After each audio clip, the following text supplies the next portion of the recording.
तुम अगर ये समझते हो कि गुलामी करने से फायदा है तो तैयार हो जाओ, बर्बादी तुम्हारा मुकद्दर ना बन जाए। नेता बनो, लीडर बनो, राज करो, हुकूमत में आओ, अपने मुकद्दर के फैसले करो। ये काम आपको करना है मेरे अजीज दोस्तों, मेरी इज्जतदार माँ और बहनों। अगर आज आप नहीं उठेंगे तो फिर कभी नहीं उठेंगे। हाँ, आप अगर खुश हैं कि हम सिर्फ वोट डालने वाले बन जाएंगे, हम जो कोई मुख्यमंत्री आएगा उसकी इफ्तार की दावत में जाकर हम लोग एक फूल देकर फोटो लेकर खुश हो जाएंगे, अगर हम किसी बड़े लीडर के साथ सेल्फी लेकर खुश हो जाएंगे, मुबारक हो आपको। मगर याद रखो, अगर तुम उन सब चीजों के लिए खुश होगे, अगर इन तमाम चीजों के लिए तुम खुश होगे तो मॉब लिंचिंग के लिए भी तैयार हो जाओ, तुम अपनी बर्बादी के लिए भी तैयार हो जाओ। तुम एक नहीं बल्कि 100 जुनैद नसीर की मौत के लिए तैयार हो जाओ। तुम अगर यह समझते हो कि गुलामी करने से फायदा है तो तैयार हो जाओ, बर्बादी तुम्हारा मुकद्दर ना बन जाए। तुम जब तक लड़ने का रास्ता नहीं अपनाओगे, जमहूरियत के दायरे में रहकर कोई तुमको इज्जत की निगाह से नहीं देखेगा। हां, तुम हारोगे, मगर ये देखते हैंगे, ये देखने वाले देखेंगे कि हारा जरूर है, मगर इतने वोट इसके पास है, इतने वोट इसके पास है। 25,000 20,000 लोगों ने इसको वोट दिया।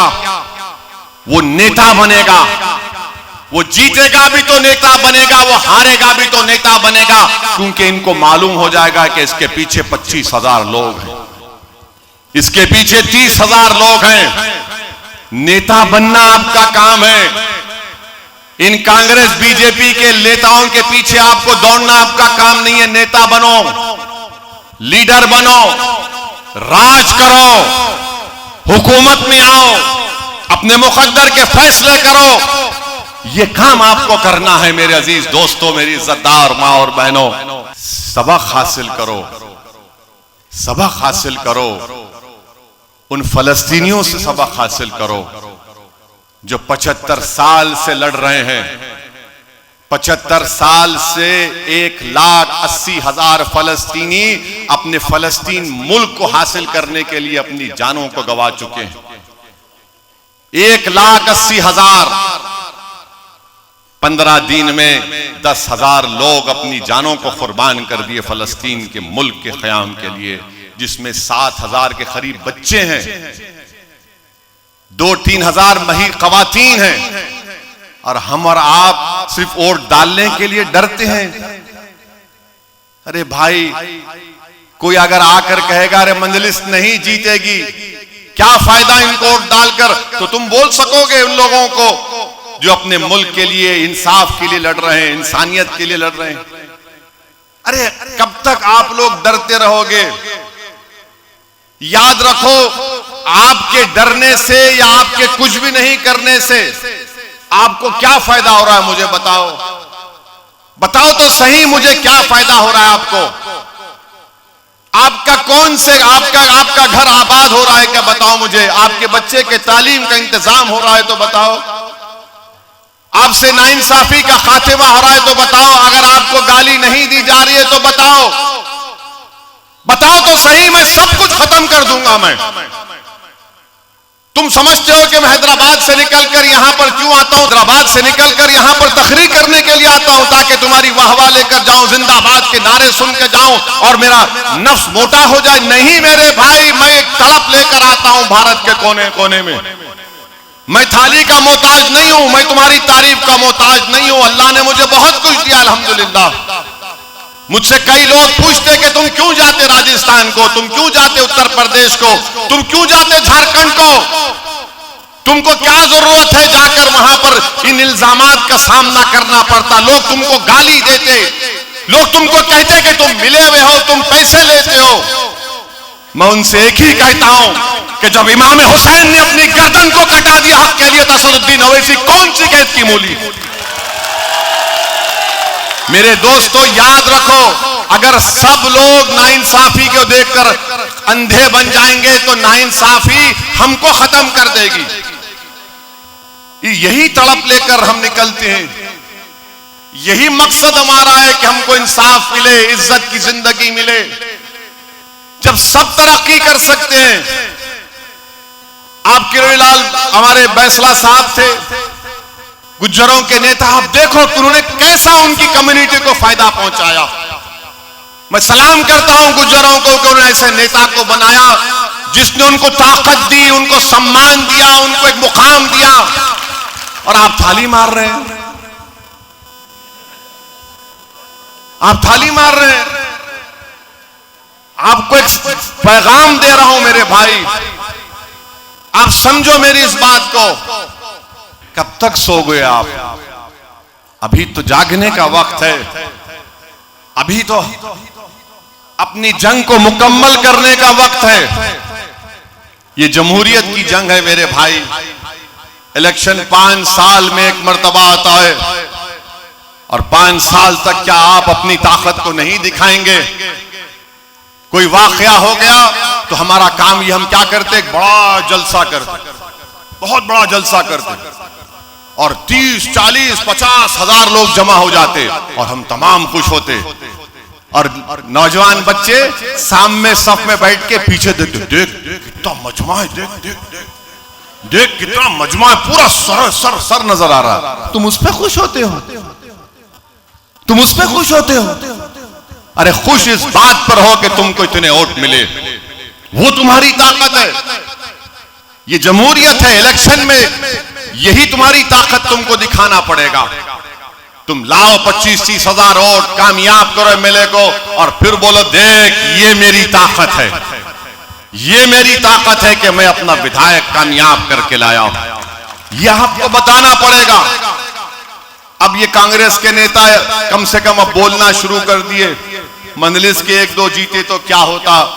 एक बात का तो आपसे वादा कर रहा हूं, आप मजलिस को वोट डालिए। ये जो जुल्म आप पे किया जा रहा है ना सरकारों की तरफ से, वो कम होगा इंशाअल्लाह ताला। अगर खत्म नहीं होगा तो कम जरूर होगा, मगर कांग्रेस के लोग आकर आपसे कल से कहेंगे, जिस तरह इबलीस कानों में आकर खुसखुस करता, ये कल से खुसखुस करना शुरू कर देंगे। अरे देख कर वोट डालो, जिंदगी और मौत का मसला है।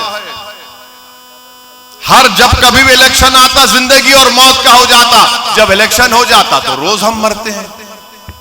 जब वो बोलने वाले नजर नहीं आते, तो इसलिए इलेक्शन है। 5 साल के बाद दोबारा चुनाव आएंगे। यकीनन मैं आपसे खुलकर कह रहा हूं, बीजेपी की सरकार नहीं बननी चाहिए इंशाअल्लाह ताला, नहीं बननी चाहिए बीजेपी की सरकार। उसको रोकने के लिए हर काम जमहूरी तरीके से आप कर सकते हैं तो करिए, मगर एक बात का तो याद रखिए कि आपकी पार्टी भी तो है यहां पर, आपका भाई तो आपके दरमियान में है, आपको चाहने वाले आपके दरमियान में हैं।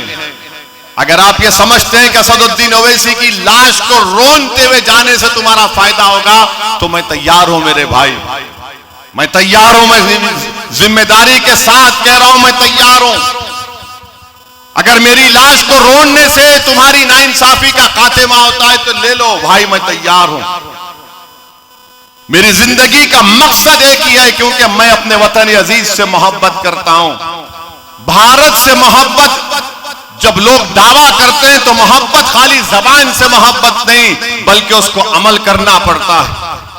अगर भारत को कमजोर करना चाहते हो तो फिर अल्पसंख्यक समाज को, दलितों को, आदिवासियों को उनका हक मत दो। अगर भारत को चाइना की तरह सुपर पावर बनाना चाहते हो तो सबको उनका हिस्सा दो। वो हिस्सा कब मिलेगा? जब आप आगे बढ़कर लड़ेंगे, जिद्दोजहद करेंगे, वोट डालेंगे, वोट लेंगे। 60 साल से वोट डालते हैं, वोट लो। जब वोट लेना शुरू करोगे तो जो मुकाम आज गुज्जरों का है, जो मुकाम आज मीना के लोगों का है, जो मुकाम राजपूतों का है, जो मुकाम दूसरे बरादरियों का है, वो आपका मुकाम बनेगा इंशाअल्लाह ताला। वरना ये लोग क्या समझते, अरे इनको आओ, इनको फूल का हार पिनाओ, इनके 4-5 लोगों को खरीद लो, उनके घर पे चले जाओ, इनको मुंह में एक लड्डू डाल दो और फिर ये लोग खुश हो जाते हैं। जज्बाती कौम है। नहीं मेरे भाई, जज्बाती रहो जरूर, मगर जज्बात में इतना मत बह जाओ कि तुम अपना नुकसान कर लो।